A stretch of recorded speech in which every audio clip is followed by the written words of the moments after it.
everybody. It is Milteer, and welcome to the Blonde Warrior Show. Please check out the links below, and please like and comment and subscribe to the Grassroots Warrior Network. Please, we are all volunteers, so any donations or subscriptions will help us with our cost of bringing you the truth. It's very appreciated. Now, our show today is always about solutions, so I want you to take notes. We have someone very powerful. The name of our show is Unleashing Your True Potential, One Ripple at a Time. And we have an amazing teacher that I have so much in common with. It's incredible. Karen Vizer, and she has spent years studying the field of mental conditioning and unraveling the profound impact of habitual patterns, fears, and limiting beliefs that hold us all back, literally, from achieving our dreams and embracing our truest selves, particularly in today's world.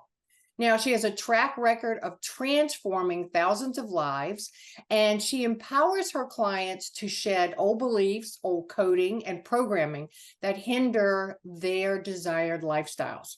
She has even worked with trauma survivors, so she's very capable of helping us work with ourselves. And she has spent 15 impactful years as an executive in the healthcare industry. So I'm sure she knows a lot of secrets. She is armed with degrees in nursing and chiropractic, and she has acquired her coaching education from esteemed institutions like Corporate Coach University and Coach U. And Karen also possesses extensive knowledge on alternative energy healing modalities. And her favorite mentor, who, by the way, was also one of mine, is the one and only Raymond Grace, who is very famous for saying everything is energy and all energy can be transformed.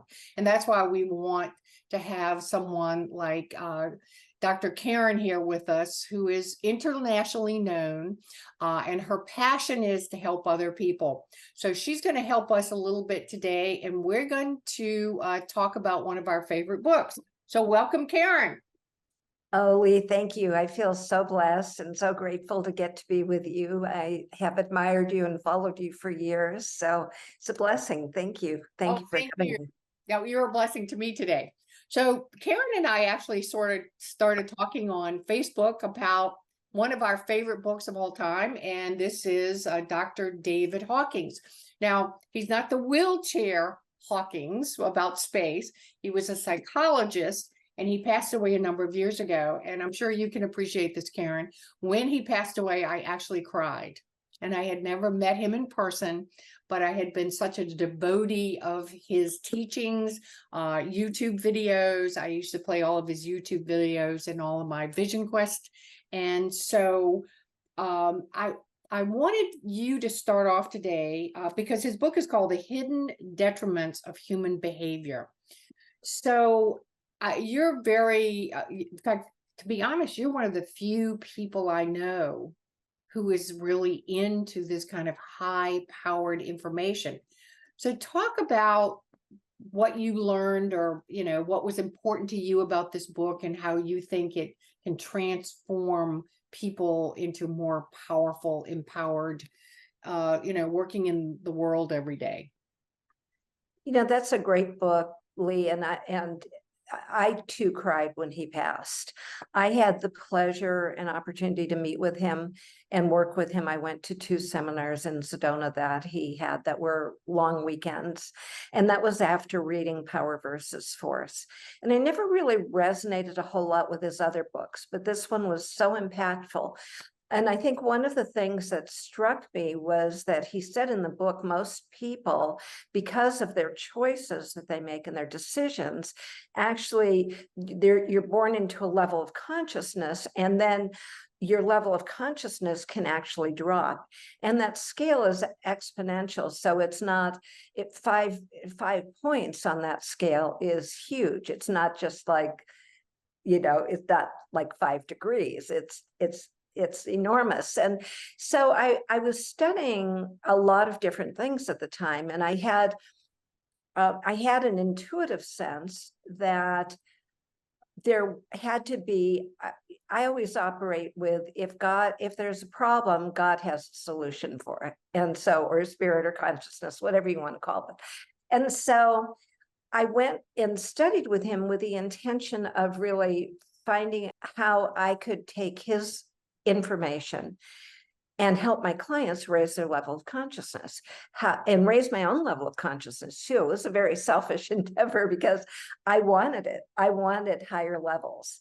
And so I had the pleasure of being able to study with him and to really absorb the information. It was so impactful. And one of the things that he talked about, which Greg Braden talked about later, but I think David Hawkins was the originator of it, was that idea that one person at a higher level of consciousness offset so many people who were at the lower level of consciousness. And that for me was so impactful because I thought, well, if we can raise the consciousness of one person, myself or someone else, through this work, then we can offset the lower levels of consciousness. And I think that's still very important, very true today, that the better human being I can be, the better human being I can help my clients become, the more impactful we are in terms of the whole energetic thing we're experiencing on the planet right now. So one of the things I'm just going to show real quick, I don't know if people can see it, it's just one of his charts. And what they talk about when Karen is talking about, lower levels of consciousness, just to give you a little bit of a range, there's enlightenment, there's peace, joy, love, reason, acceptance, willingness, neutrality, courage, pride. Then it starts to fall. Anger, desire, fear, grief, apathy, guilt, and shame. And shame, which our society is fraught with, is always about, keeping people in a low consciousness. So could you explain some of this to people? Absolutely. David Hawkins identified the level of 200 as the critical level of courage and integrity, and anything below 200 was not as helpful. And I was rereading these levels the other day, and it struck me, especially the level of pride and how what he said about that. And let me see if I can find that, because I bookmarked it in here, I think, but pride is based on fear. And all of these lower levels of consciousness are really based on fear. So one person at a level of 400, which is pretty much where a lot of your educators would be, your university professors, one person at a level of 400 counterbalances 400,000 below 200. So it's really significant. One person at level 500, which is love, counterbalances 750,000 below 200. So I think the single thing that we can do the best is to be the best version of ourselves and to raise that level. And to look at the emotions. So the emotions that are connected to the different levels of consciousness. And so when you're at the lower level of shame, there's humiliation. And really, everything is energy, and all energy can be transformed. So often the humiliation I find when I work with clients, or the shame or the guilt, comes from a narrative or a story that they have enabled. And what I've learned is, and it's really interesting, is that about 95% of our programming and conditioning comes before we're 7 years old. And it's not until we're 7 that we get critical thought. So this is all being driven by the reptilian brain or the lizard brain, which is what marketers market to, the amygdala, very real part of the brain, and then the limbic. And so if you know that, and you know that this white noise is running you, and it came from before you were 7, before you could make before you had critical thought, then why wouldn't you want to find that stuff and question what you're really believing and let go of the shame, let go of the guilt, let go of these lower levels? I don't know if that answered your question. It does. And yes, I think because all of us who are in, our world have studied, how did we get this program? When did we get it? And it's definitely before 7 years old. And, in today's world where people are giving their 7-year-olds $1,300 phones and things like that, where they're exposed to God only knows what, even though the parents who give them always say, oh, well, they have very strict guidelines of what they can do and who they can call and what they can see. But I was a kid and you were a kid. And if there was a rule that I could break, I definitely broke it. And the minute someone pointed out, don't go there, that's the first place I went. And so, I think parents really need to wake up, not only for their own programming, but, what they're saying around the dinner tables, what they're talking about, who they're for, who they're against, that sort of thing.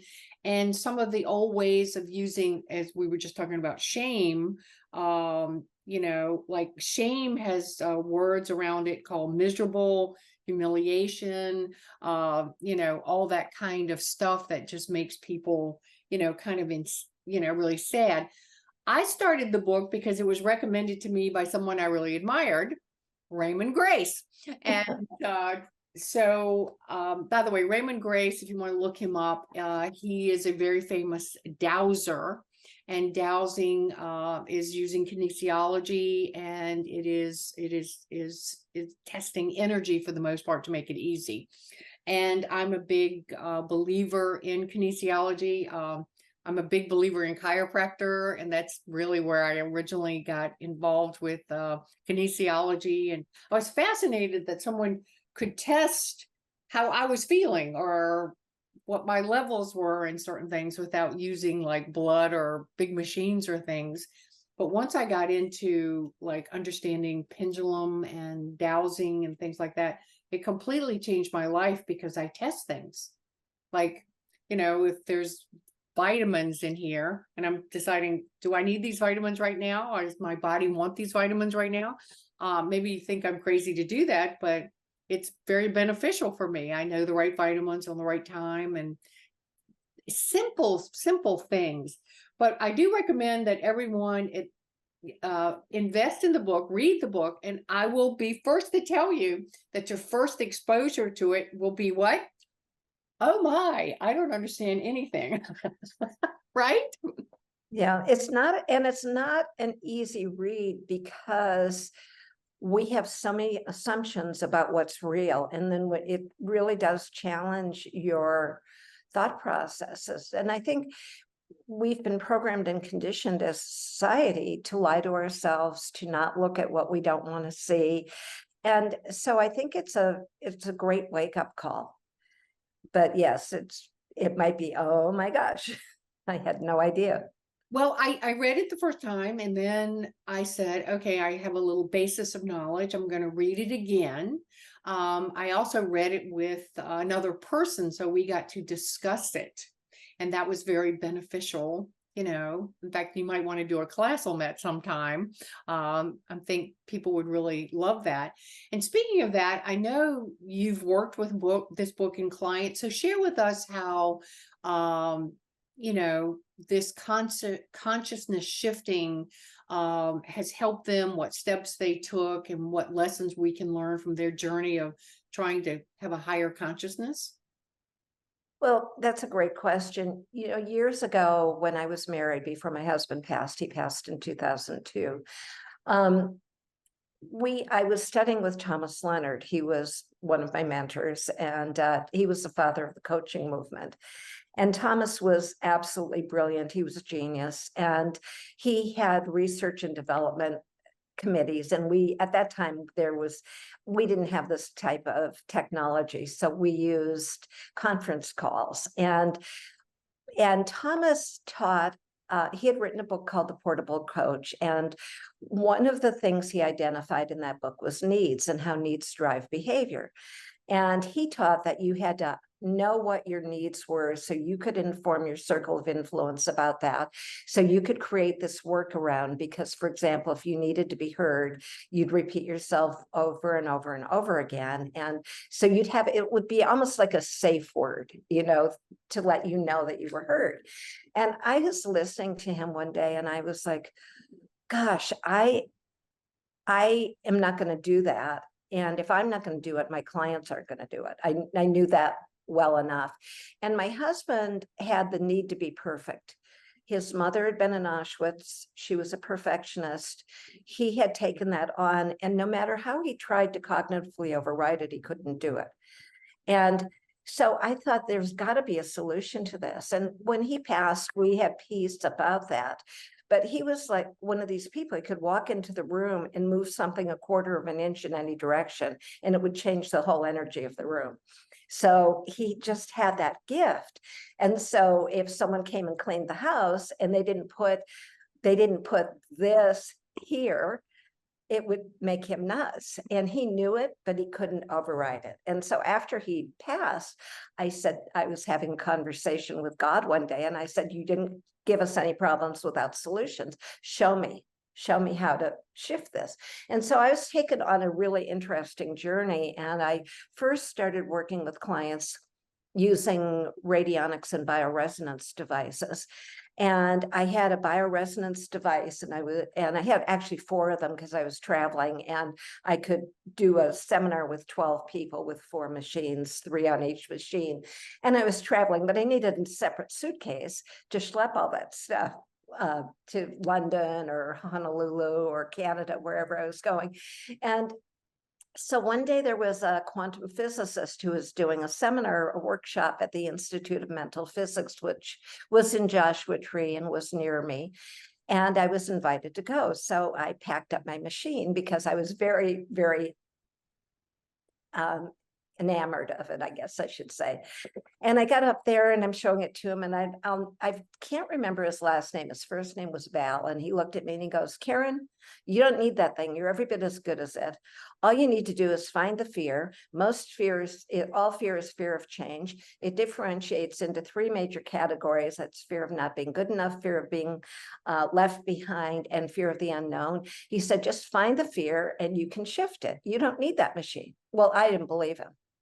So, because I was very attached to it. So I implemented what he taught me about fear into my work with clients, but I still use the machine. And one day I had a client in my living room because I had to work in person. I couldn't work remotely at that time. And I felt the energy shift, and I reached out to turn the machine off and realized I hadn't turned it on. And I was like, oh my gosh, he's right. So I was guided and learned how to find the thought forms, the beliefs, the programming, the conditioning, and how to shift it, how to neutralize it.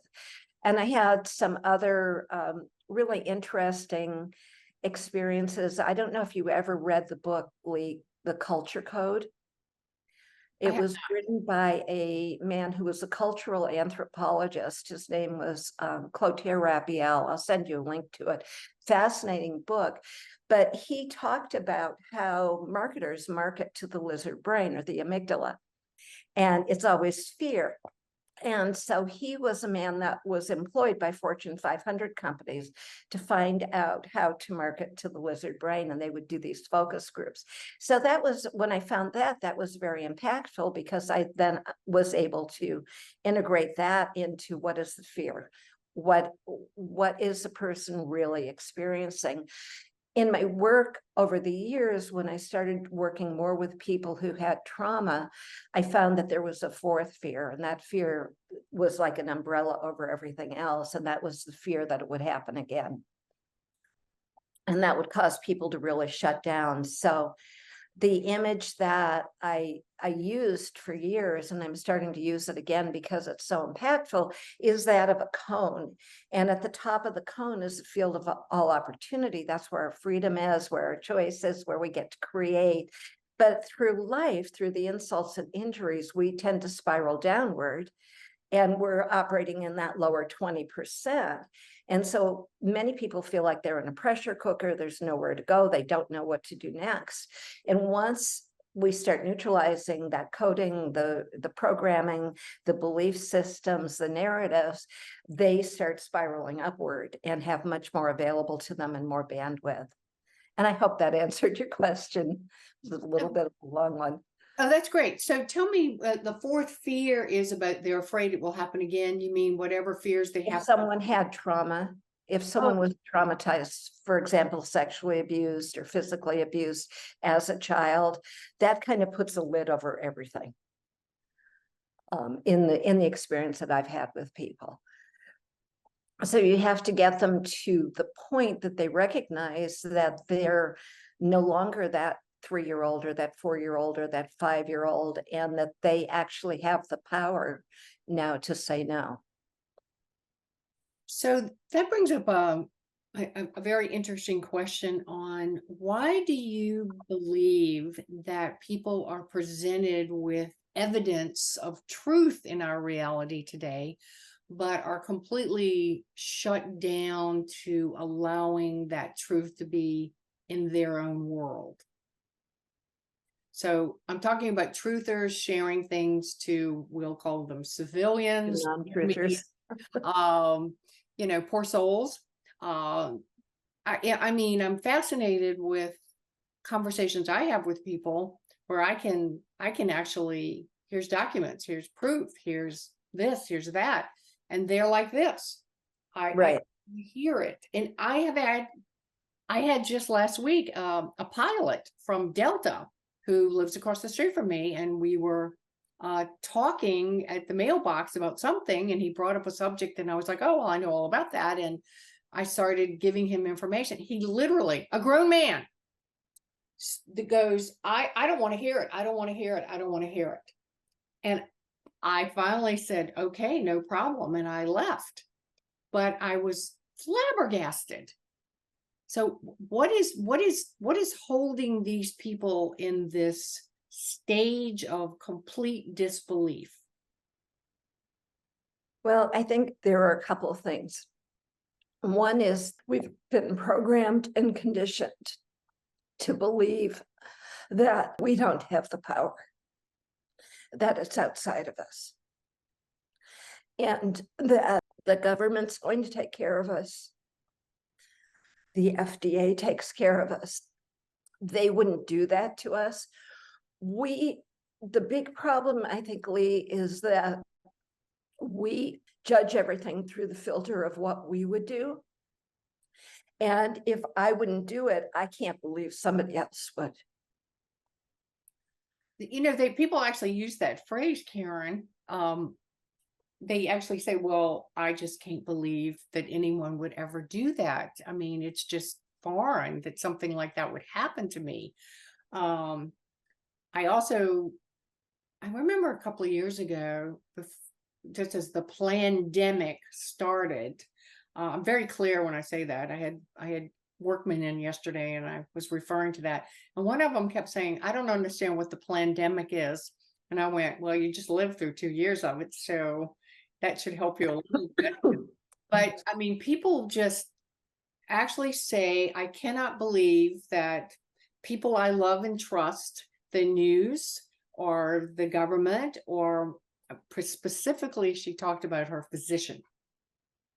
She said, my physician is as honest as they come. And I said, because we don't want to get thrown off anywhere, even with all the, cures. And she absolutely believes that if her doctor recommended this, that it had to be gold. It had to be perfect. Mm-hmm. Meanwhile, she's withering away into some very bad things. Well, they don't want to believe that their physicians were paid Right. to do a certain thing. And I've known this for years because I worked in healthcare, which is not healthcare, it's disease management. And you would not believe you would believe, but the average human would not believe the amount of money and incentives doctors are given by drug companies, for example, to peddle their stuff. And I had some incredible experiences. That's probably another conversation for another show, where the doctors would flat out ask the drug company for money. And I was in the room one day when a physician had asked that, and the drug rep asked me to go to the meeting. And I went to the meeting, and I was told abruptly to leave the room because the drug company representative said to the physician, "Doctor, we cannot give you a check for $25,000, but we'd be happy to donate $25,000 to your charity of choice." And I was dismissed. So it's very real. And so if my dad always taught me, my dad had some issues, but he was also a very brilliant man. He was an engineer, and he always taught me, if you can't figure it out, follow the money or the power. If it doesn't make sense, look at the money first. If it's not money, it's power. Yes, many years ago, I got invited. I was in commercial real estate, and I was leaving that because there was a lot of corruption in that. And I actually interviewed for a job with Johnson's & Johnson to be the rep for sutures in this area. And I made it up to, it was between two people. And so because I was the last interview and everything, and they really got very specific.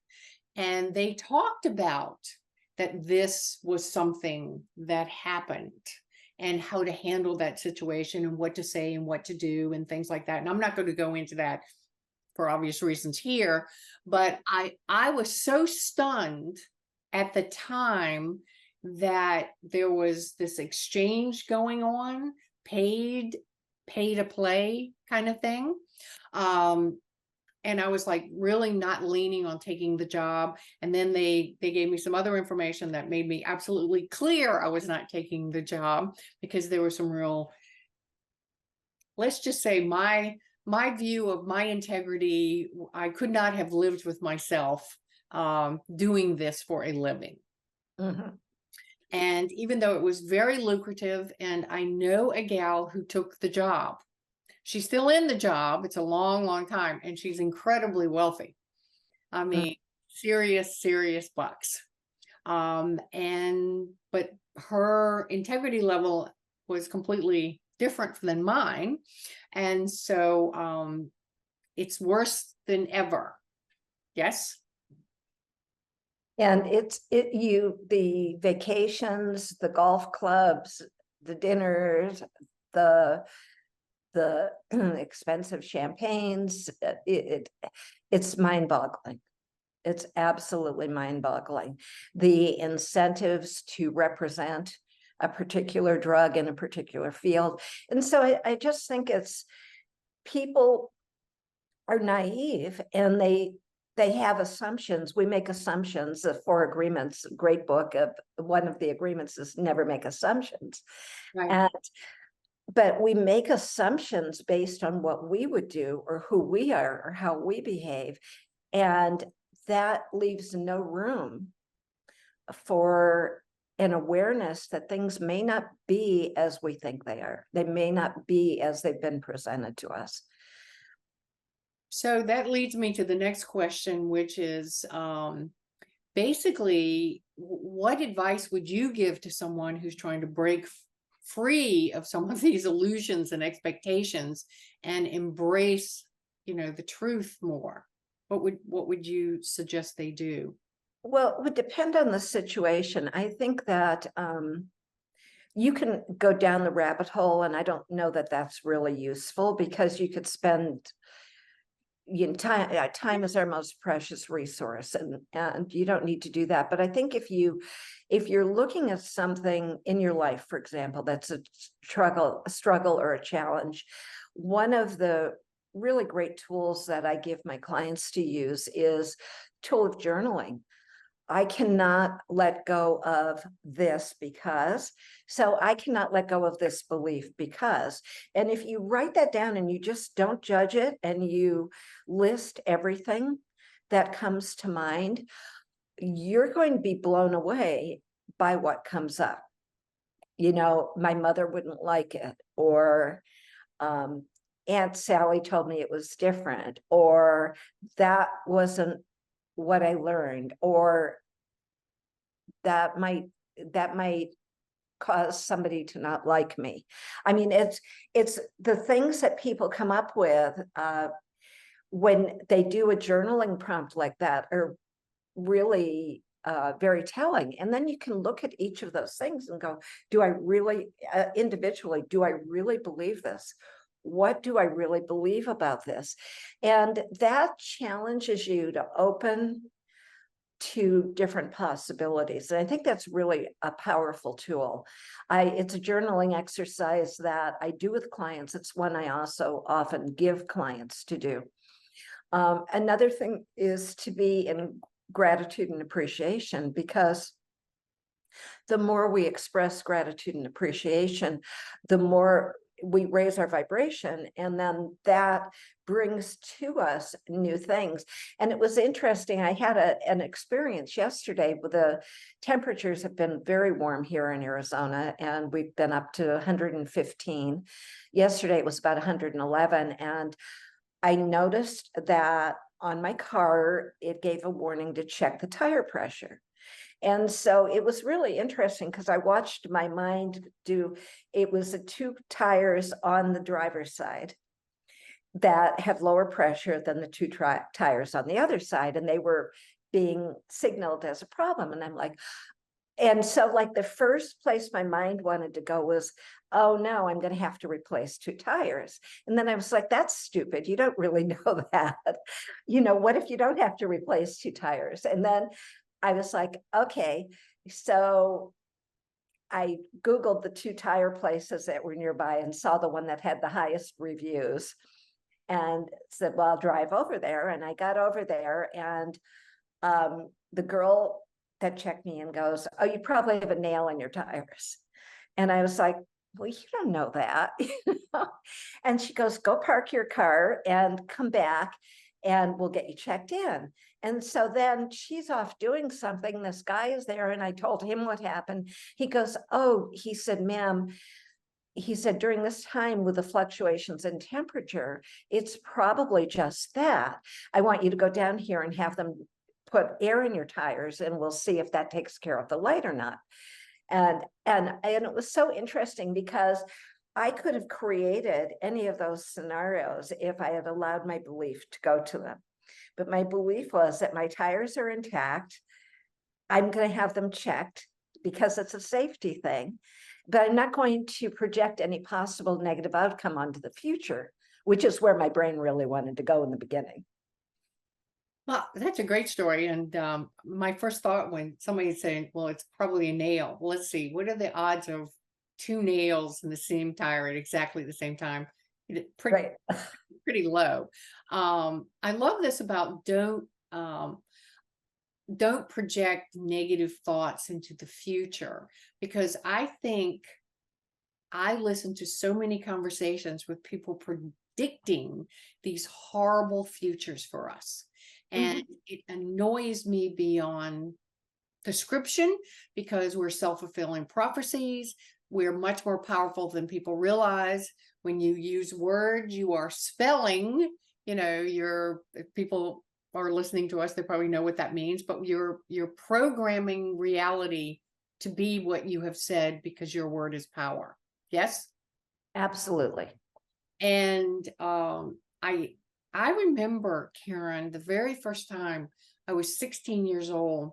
Long story, but basically I was I was a nightmare in high school, because I questioned everything, and I didn't believe practically anything they said. Like everything they taught me, I was like, well, how do I leverage this? How do I monetize this? How do I make a living from this stuff you're teaching me? And the teachers are like completely freaked out.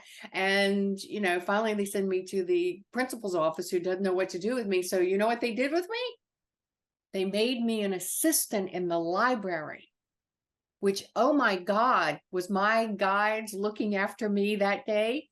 And within 3 days of being the assistant in the library, which I was really just supposed to be putting books away, this businessman came in and he has this big box of books. And on top of the box of books, I noticed the book Think and Grow Rich by Napoleon Hill, The Magic of Believing by Claude Bristol, and Psycho-Cybernetics by Dr. Maxwell Maltz. Well, I just lifted those 3 books and put the other books away and read all 3 of those books. And this gave me terminology and understanding that an average 16-year-old does not get, because my quest in high school was, what the hell am I going to do with myself? There's no money for college. There's no support from the family. They're all something else. I'm not sure I wasn't adopted, I mean, I was not like aligned with this family. And I had to find a way to make it on my own. And so me questing so much actually attracted the answers, with those books, because those books became my true hope that little Lee Milteer had a chance in the world, because all the predictions were that I had no chance in the world whatsoever. Living on a farm 1.5 miles from the nearest secondary road, and a population 60, and this little nothing backwards town. So I'm very grateful that we have this power, and it's frustrated as probably both of us are that most people just simply don't want to accept that they have this power. Yes. Yeah. And, for me, I look at it and worry is not being in the present moment. That's projecting a possible negative outcome onto the future. And everything is happening in the present moment. That's where the magic is. And so if we can train ourselves to stay there and to do as I did with that example about the tires, that's not where I'm going with this.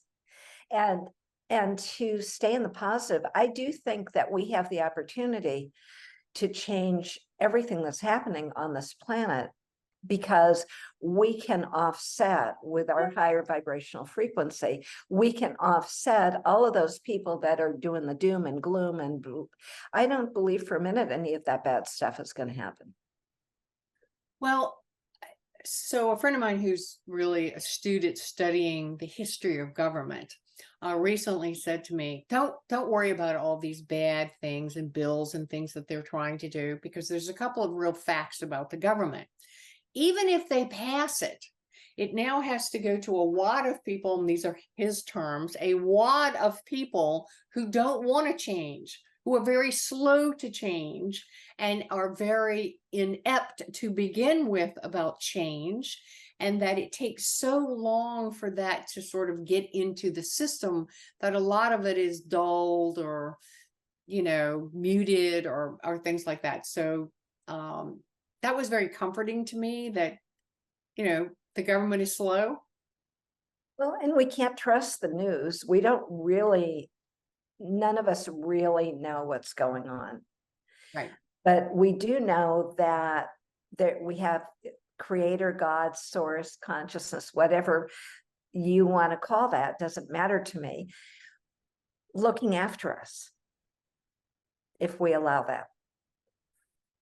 Yes. I've had a lot of experiences in my life growing up in the middle of nowhere. It was just me and nature. And I had a lot of experiences of, there's definitely an invisible power that looks after you and gives you intuition. And I call it instincts, that you instantly know I'm in a safe place or I'm not in a safe place, or I can trust this person or I cannot trust this person. I just, I really experience that all the time. And I think people actually keep their brains so busy with the unimportant that they don't have time to actually really listen to themselves. I love that you recommended journaling. I've been journaling really my whole life. And You'll probably find this amusing. I do. I found a bunch of journals that are probably about 25 years old. And because I moved my office and I had a big office, so they were all being stored somewhere. And when we had to move them, I started reading them. They're quite hilarious. Phases that you go through in your life and what you think is important and what's not important and so forth and so on. So journaling it will always just, if you go back and look at your old journals, you'll feel so good about yourself today because you'll realize how far you've come. Well, before we leave today, I did want to ask you, because you said you had a tool to share, and I would love for you to share a gift to our audience.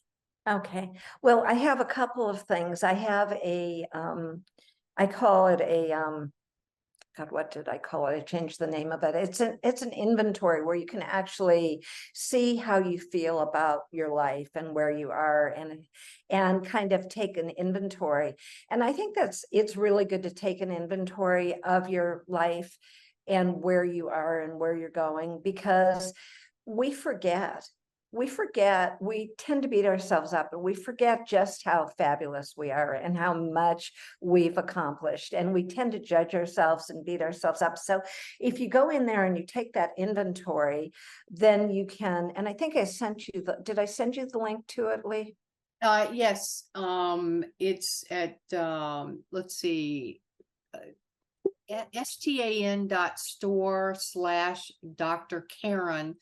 I'm going to see if we can, if we can put this in And that's a free resource, and it's just a great way to go, well, okay, where am I, and you can remember, you can contrast where you were, and then you can think about, where do I want to be, and have a vision for what you'd like to change. The other tool I have that is a very simple tool that I'll share with you for the audience, and it's such a great navigational tool, because our body is a compass, and your body will never fail you.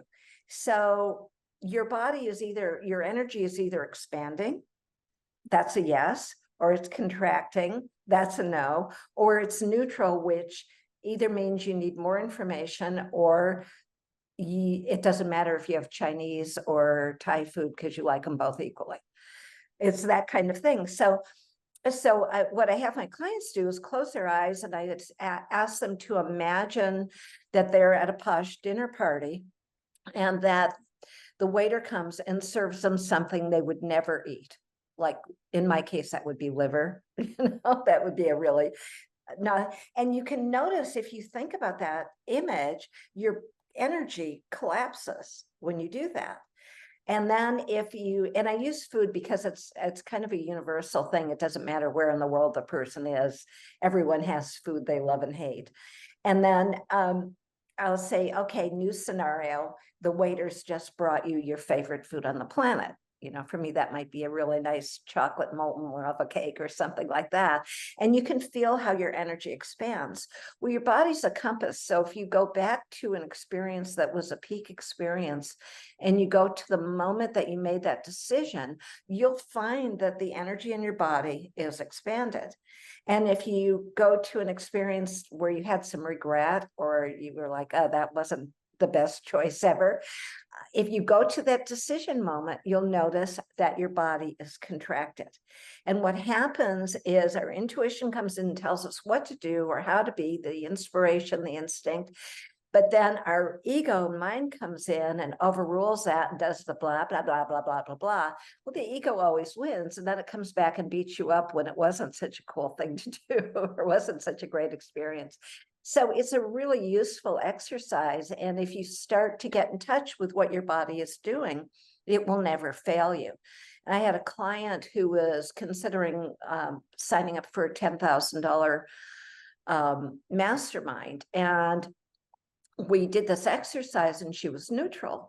And I said, well, what do you need to know that you don't know? What information would help you make a better decision? She said, well, I haven't really looked at my finances in the last 3 to 4 months. I haven't balanced my checking account. I don't really know where I am financially. And I said, okay, you need to go do that. And then we'll do this exercise again. And what it did, it was yucky. I call it yummy and yucky. So, Yummy and yucky. How technical.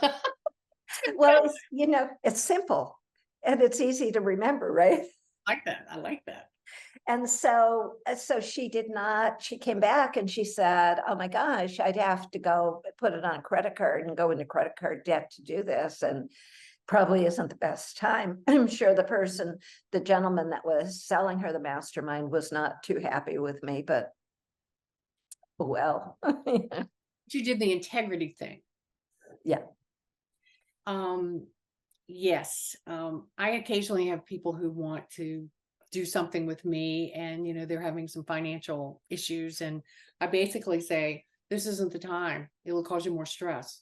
I mean, the whole point of working together is to help you. But if, setting it up financially is going to cause you stress, that's not where we want to be right now. Let's get you in a place that you're flowing, your prosperity is flowing, and then, do that. Yeah. But, and look, I believe in karma. What you do to anyone else in the entire world will loop right back around to you. I'll tell you a silly story. When I was 22 years old, and some girl had stolen my boyfriend. This is how silly this is. And she worked in the same building that I did. And I remember walking outside and I was really mad at her because she had definitely stolen him. And thank God, by the way, but looking back, but I actually had the thought of keying her car. I was so mad at her. Oh my gosh. I never keyed her car because I have brains. Okay. However, the very next day, my car was keyed. Oh, isn't that interesting? And I am grateful for that, because if there was ever a time in my life that I got see, you can't even think it. This is you came to this earth for much bigger things. You can't even think these kind of things. You got the point? And I remember looking at my car and actually saying, okay, God, I got it fully. And if I ever think about anything being a retaliatory thing, I always remember this one story, and it always like snaps me right out of it immediately. Like, oh no, I don't want to do that. I don't want to do anything that would hurt someone, no matter what they've done to me. Well, there's natural law, and there's a law of circulation and a law of correspondence. And I often have clients come to me and they're like, well, I don't, nobody loves me. Well, okay. If nobody loves you, how are you loving yourself? Because you cannot get what you won't give to yourself. We're all one and we're all connected. Write that down, everybody. I'm writing it down. You cannot get what you will not give to yourself. Exactly. And so if you want peace, give yourself peace. Make your environment support you. Remove those things, those people, those influences that cause you to not be peaceful. To me, it's really simple, but we overcomplicate it because we're in a culture and a society that values mental constructs more than the intuitive knowing and the gifts of soul. Yes. I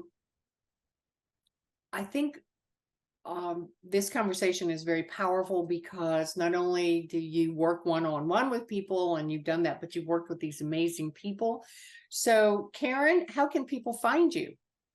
Well, they can find me on Facebook, Karen Vizer. I do not have a website. They can go to my stand.store.com/Dr. Karen. My email is karenvizer@gmail.com. So any of those things, I'd be happy to talk with anyone. I have a on the stand store. You can book time with me if you'd like to do a connection call and see what it would be like to work together. Be happy to do that. I wanted to share, do we have time, Lee? There was a quote I posted yesterday from Dr. Hawkins, and I would love to share that. Please. I'm going to read it off my phone. Wisdom can can ultimately be reduced to the simple process of avoiding that which makes you go weak. Nothing else is required. And that's from Dr. Hawkins from Power versus Force. So it ties back to the body as a compass. If your energy is collapsing, that's making you go weak. If your energy is expanding, it's making you go strong. Simple, simple way to navigate life. Well, I know when the pandemic came out, I felt very going weak at all of their recommendations. Me too. Yeah, Like, I was a bit of a rebel. no, and oh, hell no. All right, well, this has been delightful. We'd love to have you come back. How about that? Oh, I'd love that. That has been fun. I really enjoy talking with you, Lee. Thank It's you so just, much. And I was looking forward to this more than anybody can know. And folks, again, we are here on our network. We're a brand new startup. We have absolutely no money. We are all volunteering. I mean, all the tech people are volunteering, the marketing people are volunteering, 20 other people besides me volunteered to be, or actually we were tapped on the shoulder, will you be a host? So please like, share, and comment as much as possible. And I have a gift for you also.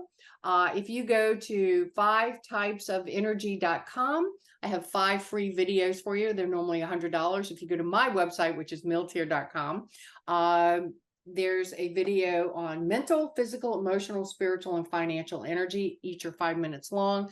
It just gives you some understanding of how the currency of life is created and your 5 kinds of currency that you can corral and prosper with if you know a little bit more about that. So again, please go look at Karen's stuff. I'm going to do my best to get your link up under our link so everybody can just click on that for you. But thank you so much, Karen. I deeply appreciate you being here today. thank you so much. I appreciate the opportunity to talk with you and to get to know you better too. Well, So thank fun. you so much. We have a lot in common. We really do. All right, Yeah. everybody, that's a wrap. Please, again, tune in to the Blonde Warrior and see you next week. Thank you. Bye-bye.